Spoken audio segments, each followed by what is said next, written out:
साहब, G20 country के अंदर हम जाते हैं भीख मांगने के लिए और बड़ा फख्र से बताते हैं, हमें भीख मांगने का बड़ा तजर्बा है ना जी, भीख मांगने का जी, इतने 1 साल के लिए उन्होंने हमारा डिले कर दिया। आपको पता है उस G20 के अंदर इंडिया भी बैठा हुआ है, यानी एक साइड पे आप उससे भीख मांग रहे हैं, दूसरी साइड पे आप किस मुंह से उससे कश्मीरियों के हकूक मांगेंगे, जब आपने अपने आप को इस कदर जलील कर लिया है, इस कदर घटिया साबित कर दिया है कि आप भीख मंगे हैं, आपको भीख मांगने के अलावा कोई काम ही नहीं आता, तो आप हकूक की बात कैसे कर सकते हैं यार? रईस साहब, बात यह है कि कश्मीर पर अब बात करते हैं ना तो दिल बहुत दुखता है। अब तो आंसू भी नहीं बचे, शायद वो जो होती हैं सिसकियाँ वो भी दबी दबी हो के ख़त्म होना शुरू हो गई हैं। आप एक तरफ हमारे अपने मुसलमान जो मुल्क हैं वो उनके साथ हमारे साथ खड़े होते हैं, दूसरी जाने वो कहते हैं नहीं जी नहीं, तजारत अपनी जगह है, ये बाकी अब काम अपनी जगह है। उनकी इंडिया के साथ, भारत के साथ अरबों खरबों रुपए के तजारत वो करते हैं, बल्कि अब तो इंडियन उनको गालियां भी देते हैं। जी जी, उनकी बेटियों को, उनकी बहुओं को, उनकी माओ को, उनकी बहनों को गालियां भी देते हैं वो। बिल्कुल ऐसा ही है। अब आपने किया क्या जी कि हम भारत जो कर रहा है, रईस साहब ने भी कहा, आपने भी शुरू में कर दिया, अपना अब्दुल्ला मलिक साहब भी बोल पड़े। देखिए, भारत को रेजिस्टेंस तो है ही कोई नहीं है किसी भी तरफ से। कोई इंटरनेशनल फोरम मुझे बता दें जिसने उसको रेजिस्ट किया हो, कोई इंटरनेशनल लीडर बता दें जिसने ये काम किया हो। और दूसरी बात यह है कि आप देखें कि कश्मीर में, मकबूजा कश्मीर में जिसको हम कहते हैं, उसमें वहां पे टारगेट क्लींजिंग हो रही है। एथनिक क्लींजिंग तो अपनी जगह है, टारगेट क्लींजिंग कर रहे हैं, वो टारगेट करते हैं बंदे को, जिस तरह कराची में माजी में, अल्लाह माफ करे, जिस तरह टारगेट किलिंग हुआ करती थी, ये बिल्कुल उसी तरह वहां पे वो क्लींजिंग कर रहे हैं। टारगेट करते हैं, पूरा एरिया साफ कर देते हैं, उसके बाद अगले एरिया को पकड़ लेते हैं। वो लोगों में खौफ और रास इस तरह का उन्होंने फैला दिया है। और हम जो हैं, हम सिवाय इसके कि शायद बयान भी आप नहीं देते, नहीं लगते आपको? वैसे ये सब जो चीजें, जो माहौल बन रहा है, कह रहे हैं जी कोई बात ही नहीं, अमन ही नहीं है, करतारपुर पकड़े जी, आप हमारे साथ तस्वीर तो खिंचवाएं। वो बहादुर सर्वस उनके प्राइम मिनिस्टर तस्वीर नहीं खिंचाते, हम फॉर्मर प्राइम मिनिस्टर को पकड़ लेते हैं यार। कोई उनका हाजिर सर्वस क्रिकेटर नहीं आता, हम रिटायर्ड क्रिकेटर को पकड़ के जफ्फियां डाल रहे होते हैं हम। अरसलान भट्टी साहब, इस बात पे भी आप थोड़ा सा ऐड कीजिएगा कि हमने जो अच्छे बच्चे वाला रोल अडॉप्ट कर लिया ना, कि दुनिया में कह रही है कि देखे ना पाकिस्तान, हम दुनिया को कहते हैं कि देखे हम तो आपको इंट्रीग नहीं हो रही, हम तो फैसिलिटेटर नहीं है, हम तो अच्छे बच्चे हैं, हमारा कोई ये हिसाब इंडिया कर रहा है, ये बात थोड़ा डालिए ना जी। और साथ में भट्टी साहब ट्रेंड हम चलाते हैं कि अफगान आएंगे और तुम्हें मारेंगे, मेरा बड़ा भाई आएगा करेगा और तुम्हें मारेगा। मैं इसलिए कहता हूँ जी कि बड़े भाई साहब अगर आ भी गए ना तो वो अपना न्याज में से हिस्सा लेंगे और निकल जाएंगे। बड़े भाई साहब ने पहले हमें रगड़ा देना है यार, वो मसला ये कि पता नहीं है वो यहाँ से। अब उसके बाद जी जी आप कर लीजिए जी। आपने अब तक उसके ऊपर, चलें कश्मीर तो छोड़ दें, आपने उसके ऊपर क्या किया? कोई लॉबिंग की आपने इंडिया के खिलाफ? अपने जो इस्लामी ममालिक की सिर्फ जो 46 हैं उसमें ही कर लें, बाकी छोड़ दें, अमेरिका छोड़ दें, बरतानिया, उन्होंने हमें नहीं कुछ भी घास डालनी है। वो तो हमें समझते हैं कि हम लिखते तारीख हैं, ऊपर ही खैरात जाती है। अगर उसको उल्टा कर लें आप तारीख को तो खैरात पड़ी जाती है। तो हम तो खैराती लोग हैं, हमें तो ज़कात के ऊपर हमारा गुजारा है। रमजान में आप देख लें जितने इश्तार अस्पतालों के, हर बंदा ज़कात मांगने चला हुआ है। और खुदारा आप कम से कम एक तरफ जो है अपनी कौम को लगा दे कि भाई ये हमारा मसला है। मांगने की तरफ लगाया तो हुआ है पूरी कौम को, टाइगर फोर्स बना दी हमने मांगने के लिए यार। और आप क्या चाहते हैं हमसे? एक और मैंने काम किया वो अद्वियात से अरबों रुपए नहीं कमा लिए, कैसी बात करते हैं भट्टी साहब। अद्वियात बात यह है कि देखें जी, आप दवाई खाएंगे ना तो आप मरेंगे। आता हूँ आपकी तरफ।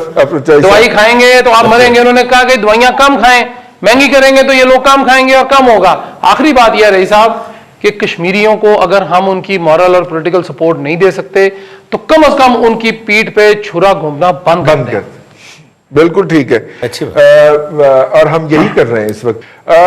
अपना अगर आपको याद हो चौधरी ज़हीर साहब, जब मुशर्रफ साहब मुसल्लत हुए थे इस कौम के ऊपर, तो उस वक्त कश्मीर के अंदर यही चला था सिलसिला, और वहां पे कश्मीरी मुजाहिदीन के लीडरशिप को चुन चुन के मारा गया था। और उस वक्त भी ये था कि शायद उसके अंदर हमारी भी कोई कंसेंट शामिल थी। और उसके बाद हालांकि इंटरनेशनल बॉर्डर पे हम आईवाल टू आईवाल बैठे हुए थे, लेकिन कश्मीर के अंदर जो टारगेट किलिंग हुई थी उन्होंने पूरी कश्मीरी क़यादत को उठा के रख दिया था।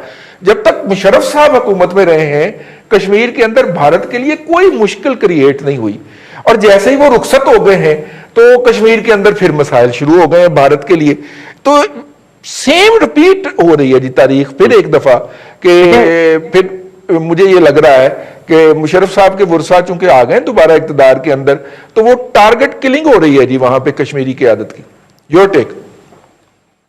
देखिए 47-48 की जो जंग हुई थी, आपको याद होगा, वहां पे भी जाके काफी सारे अपराइजिंग मूवमेंट शुरू हो गई थी। जो जेन्युइन कश्मीरी थे उनको पता नहीं था, उन्होंने इंडियंस को जाके बताया और उन्होंने फिर चुन चुन के उन लोगों को मारा।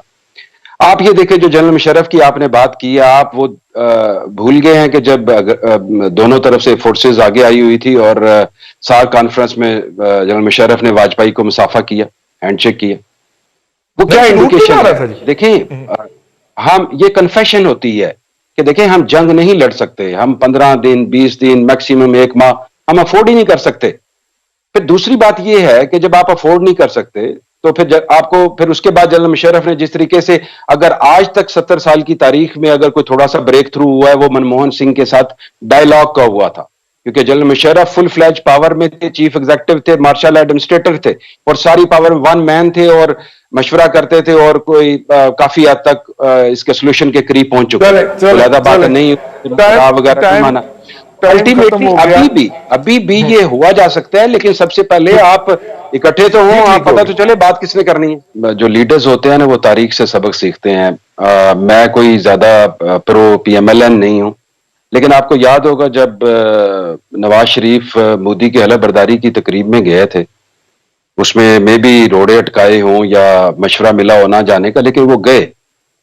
बेसिकली ये माजी से सबक सीखा जा सकता है कि ये सिर्फ और सिर्फ अगर कश्मीर को एड्रेस किया जा सकता है इस इशू को, वो सिर्फ और सिर्फ बायलैटरल टॉक्स हैं, बातचीत है। और उस वक्त पैरेलल अगर आपको याद हो, इमरान खान साहब कंटेनर्स पे जो कुलभूषण और कश्मीर और वगैरह वगैरह जो एक नारेबाजी होती है वो करते रहे, लेकिन जब खान साहब हुकूमत में आए और उधर कॉन्स्टिट्यूशन कश्मीर का अमेंड हुआ, आप ये देखें, फिर आपको याद होगा कि खान साहब आजाद कश्मीर गए थे, जिसमें आजाद कश्मीर के वजीर आजम ने खड़े होकर कहा था, खान साहब आप पीछे हट जाएं, हम इंडिया की यूं बॉर्डर क्रॉस कर देंगे, हम ये से ये कर देंगे। अगर आपको याद हो, सबको याद होगा। तो खान साहब ने वहां भी कहा, देखें बात यह है कि हम अफोर्ड नहीं कर सकते, जंग हमारे मसले का हल नहीं है और हमारी इकोनॉमी के हालात देखें। और खान साहब को ये जाहिर है एक चीज का पता भी होता है ना, अपने घर का, अपने पेट का सबको पता होता है कि हमारे क्या मसाइल हैं, और हमें यह भी पता है कि हम 1/10 होंगे शायद इंडिया के लिहाज से। कल को अगर न्यूक्लियर वॉर भी होती है तो वो 4 बम पड़ेंगे, हम यहां से हम फारिग हो जाएंगे, इंडिया तो फिर भी शायद काफी बड़ा शायद बच जाए। तो ये जो ओवरऑल जो सिनेरियो है इसको एड्रेस करने का सबसे पहले तो ये है कि आप अपने दाने दूने ठीक करें, अपने एक यूनिफॉर्मिटी और एक यूनिटी पैदा करें, और कश्मीरियों को जो है खुद एक अपनी जंग को लड़ने दें, उनको मॉरल सपोर्ट रखें और इंटरनेशनल कम्युनिटीज को ऑन बोर्ड करें। और दुनिया भी तभी आपकी सुनेगी कि जब आप खुद यूनिटी के साथ, यकजुई के साथ, लीडरशिप अंडर वन लीडरशिप बात करें। जब दुनिया को पता नहीं होगा कि यार बात किससे करनी है। ठीक है, मैं आता हूं दोबारा आपकी तरफ, मैं आता हूं दोबारा।